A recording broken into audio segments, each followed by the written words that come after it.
My name is Olivia Bennett. I am 34 years old, and for most of my life I believed that family meant showing up even when it was inconvenient. I moved to this secluded coastal reserve in Carmel Highlands, California, 2 years ago because I wanted quiet. Gated private, the kind of place where the ocean drowns out the noise of other people's expectations.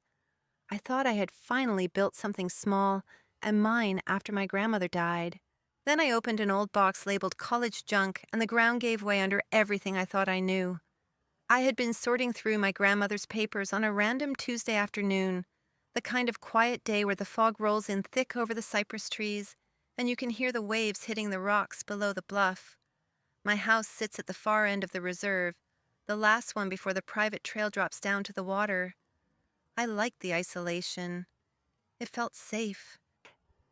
Inside the box was an old iPhone I'd forgotten I even owned. The screen was cracked, the battery dead for years. On a whim, I plugged it into the charger I kept in the drawer for random cables. It took 20 minutes to come back to life. When it did, a recovery notification popped up for deleted messages. I almost ignored it. Then I saw the names: Linda Bennett, Susan Bennett, my mother, and my aunt. The first screenshot was from 6 years ago. My mother's text to my aunt read, "She won't check the statements. She's too busy playing career woman in the city. We can move another $8,000 this month. Tell the accountant it's market adjustment." My aunt replied with a laughing emoji, and that trust was always more trouble than it was worth anyway. Better it keeps us comfortable here than funds her little experiments. She'll thank us later when she realizes we were right about her priorities. There were dozens, years of small transfers, always just under the amount that would trigger extra scrutiny. The trust fund my grandmother had set up for me, $250,000, meant for graduate school, a down payment, a safety net, was gone. Not lost in the market, not spent on my behalf, drained in tiny, deliberate pieces by the two women who were supposed to protect it. I sat on the floor of my spare room with the phone in my hand and felt something cold settle in my chest. Not shock exactly, more like the confirmation of a suspicion I had never let myself name. I called my mother that same evening. My voice was steady. I asked her to explain the transfers. She laughed, that light, dismissive sound she uses when she wants you to feel ridiculous for bringing up facts. "Olivia, sweetheart, you're reading old nonsense. Your aunt and I were just venting about how expensive it is to keep our place in the community. The fund had losses. You know how these things work. You've always been so dramatic about money." When I pushed, she sighed like I was exhausting her. "You're under a lot of stress. Maybe you should talk to someone. Susan mentioned you've seemed off lately." That was the first cut. My aunt had already started laying the groundwork. By the next morning, the whispers had begun. I ran into Sophia Reyes at the community mailbox cluster. We used to have coffee once a month. She gave me a tight smile and said she was late for something. Mrs. Ellison, who sits on the reserve's board, walked past without acknowledging me at all. I had lived here 2 years. These were people who waved when they saw my car. I drove straight to Rachel Monroe's art studio on the edge of the reserve. Rachel has owned the place for 8 years. She is the closest thing I have to a real friend here. I showed her the screenshots. She read them twice, then looked at me with that steady, angry calm she gets when someone she cares about has been hurt. "This isn't venting, Olivia. This is the theft. And they're already making sure everyone thinks you're the unstable one." Rachel believed me without hesitation. That mattered more than I could say. I also walked 2 houses down to Brandon Tate's place. He is retired law enforcement, keeps to himself, but he has helped a couple of residents with security concerns before. I showed him the phone. He spent an hour on it with a laptop and some software I didn't understand, then told me the messages were authentic and recoverable from a cached backup that had never been fully wiped. He also said something that made my stomach drop. If they're already spinning stories about you being unstable, they're getting ready to discredit anything you produce. You need to document everything, and you need to decide how far you're willing to go. I went home and cried for the first time. Not the quiet kind. The ugly, shaking kind that leaves you hoarse. I had spent years telling myself that my mother's distance was just her personality, that my aunt's little digs were jokes, that the trust fund statements I never quite understood were my own fault for not paying closer attention. The screenshots made it impossible to keep lying to myself. The next day, I drove to the bank and asked to speak with Mrs. Harlan, the trust officer, who had handled my grandmother's accounts for decades. She was polite but visibly uncomfortable. She confirmed the balance was under $10,000. When I asked about the withdrawal authorizations, she said most of them had come through with what looked like my electronic signature. I had never signed anything. "I'm not supposed to discuss other account holders," she said carefully. "But your mother and aunt have been very involved in the communications." That was all she would give me. By the end of that week, the community group chat had a post. Anonymous account. Screenshots of my messages to my mother, the ones where I'd asked for explanations. The post called me unhinged and financially desperate. The comments filled up fast. People I had nodded to at the trailhead were suddenly very concerned about poor Linda, and how hard this must be for the family. No one asked to see the original evidence. They just chose the version that let them keep their comfortable narrative. I sat on my back deck that night, watching the fog swallow the cypress trees, and felt the isolation settle in like the cold coming off the water. My mother had called twice. I didn't answer. My aunt had sent a text that said only, "Stop making this harder than it needs to be." My younger brother Tyler had not called at all. I poured a glass of wine I didn't finish and let myself say the thing I had been avoiding for years. Blood does not mean loyalty. Sometimes it just means the people who know exactly where to cut. The next morning, the fog sat so low it felt like the reserve itself was trying to hide what had already been exposed. I stood at my kitchen window watching the shapes of the cypress trees disappear and reappear, and I made the decision I should have made years earlier. I was done pretending this was normal. I drove into town and met Elena Vargas at her small office above the hardware store.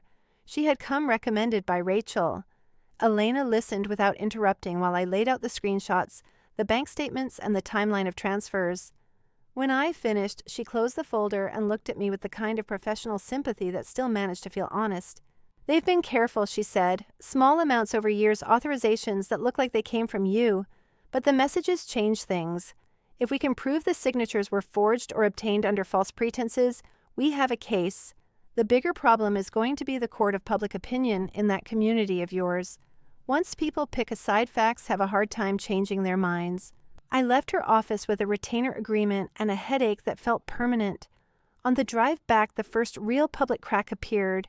Someone had posted in the reserve's private group, the one only residents could see.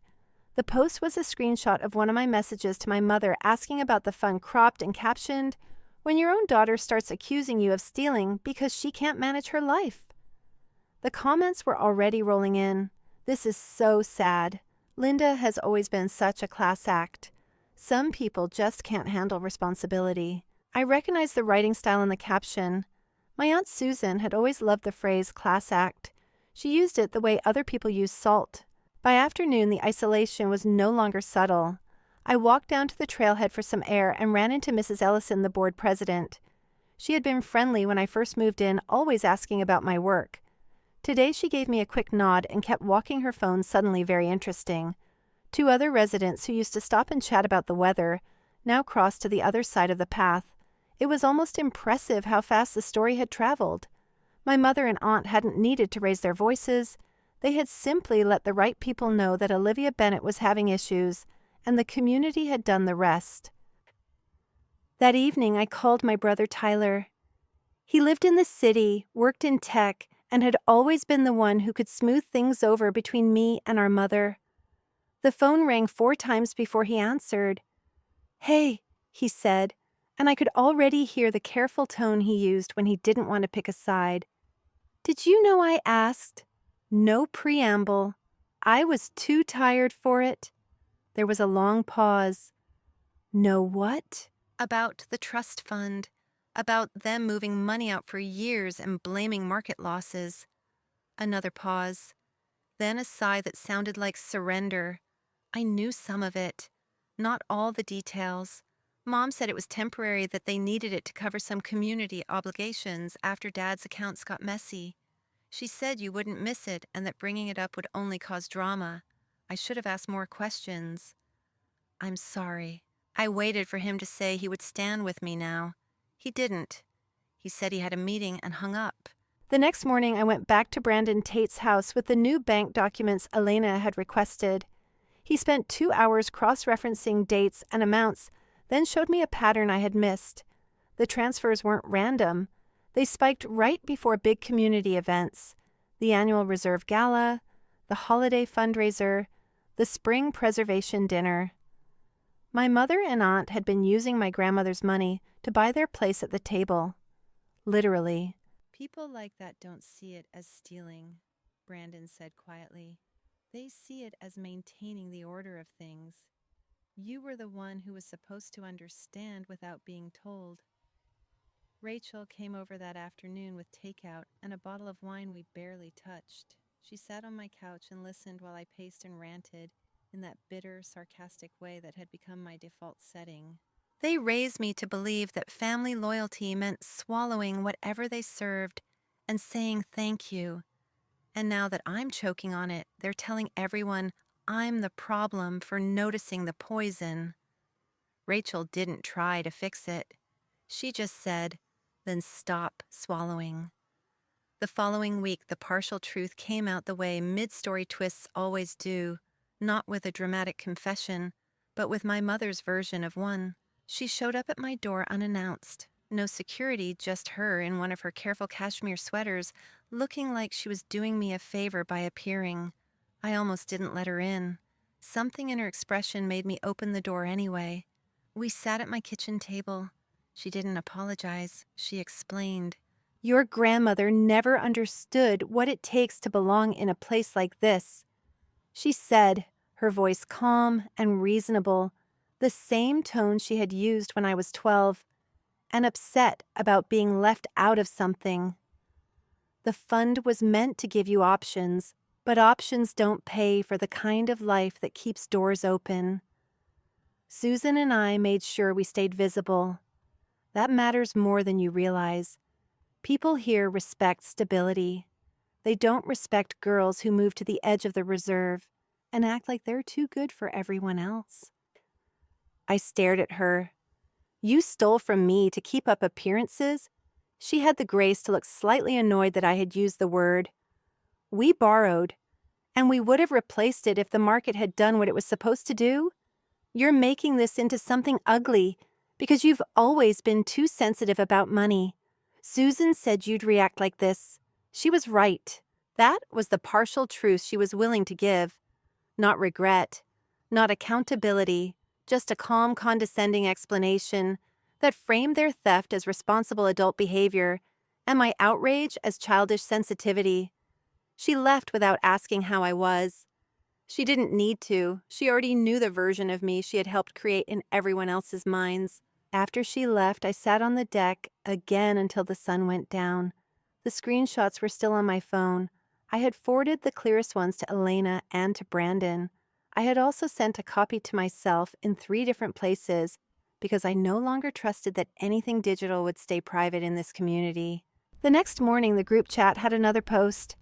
This one included a cropped version of one of the original messages between my mother and aunt, but with the context twisted so it looked like I had fabricated the whole thing to extort them. The comments were worse than before. Someone suggested the board should review my residency. Another person wrote that they had always felt something was off about me. I closed the app and didn't open it again. That night, I called Tyler one more time. He didn't answer. I left a message that was shorter than it should have been. I'm done waiting for anyone in this family to choose me. If you ever decide the truth matters more than keeping the peace, you know where I am. I didn't expect him to call back. He didn't. Rachel came over the following evening with a bottle of decent whiskey and no advice. We sat on the deck and watched the lights from the few houses still visible through the trees. She didn't tell me it would get better. She just said, "You're allowed to stop explaining yourself to people who have already decided you're the villain." I nodded. The decision had already formed somewhere in the back of my mind during the long, quiet hours since my mother's visit. I was going to set the boundary. Not a dramatic one, a clean one. No more calls, No more explanations, no more swallowing the version of me they had written so they could keep their comfortable story. The trust fund was empty. My reputation in the only community I had tried to call home was in pieces. My mother had offered me her version of the truth, and it had tasted like nothing at all. My aunt had made sure everyone else tasted the same lie. My brother had stayed silent, and still sitting there with the ocean somewhere below us in the dark, I felt something small and stubborn settle into place. Not hope, exactly. Something quieter. The beginning of a decision that didn't require anyone else's permission. I was going to choose myself anyway. The next 3 days moved like a slow, deliberate unraveling. I woke up to another post in the group chat. This one was longer, more polished. It included a carefully edited version of one of the bank statements my mother had sent me years ago, the one that showed market losses with a caption that read, "When your daughter starts accusing the family of theft, after she's already spent her share." The comments were vicious in that polite, concerned way.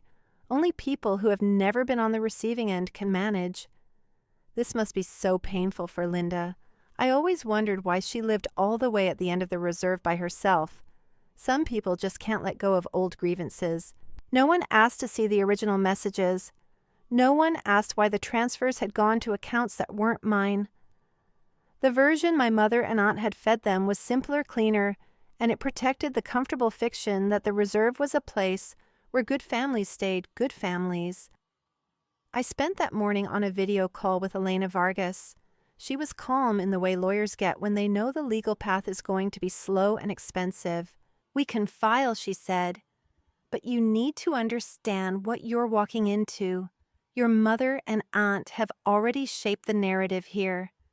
Any lawsuit is going to be painted as you attacking a grieving widow and her sister over money. The court of public opinion in that community has already ruled." I thanked her and told her I needed time to think. I didn't tell her I had already decided I wasn't going to spend the next 2 years of my life proving to strangers what the screenshots had made obvious to me in one night. Brandon Tate came over that afternoon with a printed packet of everything he had recovered from the old phone and cross-referenced with the bank records. He didn't offer comfort. He offered facts. "They were careful, but not careful enough," he said. Tapping one page, "There are 3 transfers where the authorization IP address matches your aunt's home network, and one where your mother used the reserve's own community Wi-Fi. That's sloppy. Useful if you ever need it." I asked him what he would do. He looked out at the fog and said I'd get out clean. Some fights aren't worth winning if the cost is letting them keep defining you. Rachel called that evening. She had heard through one of her gallery clients that Mrs. Ellison was quietly circulating the idea that my behavior might warrant a review of my residency agreement. The reserve had rules about maintaining community standards. No one had ever defined what that actually meant until now. I didn't sleep much that night. I lay in bed listening to the waves and replaying every conversation I had ever had with my mother, where I had swallowed my discomfort because blood was supposed to mean something. The sarcasm I usually wrapped around my thoughts felt thin. Underneath it was just exhaustion and a grief I hadn't let myself feel yet. The morning after that, my brother Tyler showed up at my door. He looked like he hadn't slept either. He stood on the porch with his hands in his pockets and asked if he could come in. I almost said no. Then I stepped aside. We sat at the kitchen table, the same table where my mother had sat 3 days earlier and offered me her version of the truth. Tyler didn't waste time with small talk. "I knew more than I told you on the phone," he said. His voice was low, careful. "Mom and Aunt Susan came to me about a year after Grandma died. They said the trust was complicated, that there were tax issues, that they needed access to move things around so you wouldn't get hit with a big bill later. They asked me to co-sign some paperwork. I did. I told myself it was temporary. I told myself they knew what they were doing." He looked down at his hands. "They started giving me money, too. Not huge amounts. Enough to help with the down payment on my place. enough that saying no started to feel like it would cost me something. I convinced myself you were fine, that you didn't need it the way we did. The silence after he stopped talking felt heavier than anything my mother had said. I waited for the anger to come. It did, but it was quieter than I expected. You let them steal from me, I said, and then you let them tell everyone I was crazy for noticing. I know. He didn't defend it. That was almost worse. I kept thinking there would be a right time to say something. There never was. And then it was too late, and I was too deep in it. I stood up and walked to the window. The fog had lifted enough that I could see the edge of the bluff and the gray line of the ocean beyond it. I'm done, I said. My voice sounded steadier than I felt, with all of it, with her, with Susan, with this place, with pretending that any of you get to keep using me as the story that makes the rest of you look good. Tyler didn't argue. He just nodded once like he had already known this was coming. When he left, I sat on the floor of my living room with my back against the couch and let it hit me. All of it. The years of small dismissals, the way my mother's voice could make me feel 12 years old again, the speed with which people I had nodded to on the trail had decided I was the problem, the empty space where the trust fund was supposed to be, the even emptier space where family was supposed to be. I cried until my throat hurt and my eyes felt raw. It wasn't pretty. It wasn't the kind of breakdown you post about later with a lesson attached. It was just grief and rage and the sick realization that the people who had raised me had spent years treating me like a resource they could quietly drain and then discard when I became inconvenient. When the crying finally slowed, I stayed on the floor for a long time. The house was quiet. No one was coming to check on me. No one was going to call and apologize. The community group chat was probably still humming with the latest version of the story. My mother and aunt were probably sitting in one of their living rooms right now, satisfied that the problem had been contained. And I was still here. That was when the calm came, not the soft kind, the sharp, clear kind that arrives after you've finally stopped negotiating with people who were never going to meet you halfway. I picked up my phone and blocked my mother's number, then my aunt's, then Tyler's. I sent one last text to Rachel and Brandon, letting them know I was okay, and that I would call in a few days. I didn't explain more than that. They didn't need the details. They had already chosen me when it cost them something. Over the next week, I met with Elena Vargas one more time and told her I wasn't filing. Not because I didn't have the evidence, because I had decided the cost of dragging this through court in a place that had already decided I was the villain wasn't worth whatever small amount of money might come back. The trust fund was gone. Chasing it would only let them keep defining the terms of the fight. I put the house on the market through a broker who didn't live in the reserve. I packed what I actually wanted and left the rest. The community board never formally reviewed my residency. They didn't have to. I was already leaving. On my last morning, I walked the trail one more time. The fog was light. I could see the water clearly. A few residents passed me. Most looked away. One woman I had never spoken to gave me a small, uncertain nod. I nodded back. That was the last interaction I had with anyone in the reserve. I drove away without looking in the rearview mirror. The truth didn't fix anything. It didn't bring the money back. It didn't make my mother or my aunt apologize. It didn't stop the gossip that probably still circulates in that group chat on quiet afternoons. It didn't give me back the version of family I had spent 34 years believing in. But it did give me myself back. Blood does not mean loyalty. Sometimes it just means the people who know exactly how to make you doubt what you see until you're the one apologizing for noticing the knife. I had spent years being the one who swallowed the story so everyone else could stay comfortable. I was done swallowing. I don't know what comes next. I have enough savings to last a while. I have Rachel checking in from 3 states away and Brandon sending the occasional dry text about security systems I might want to look into wherever I land. I have the knowledge that I can survive the quiet that comes after you stop performing for people who were never going to clap anyway. Some days that feels like enough. Some days it feels like starting over with nothing but the truth and a stubborn refusal to lie about it again. Both of those things are true at the same time. Thank you for listening to my story.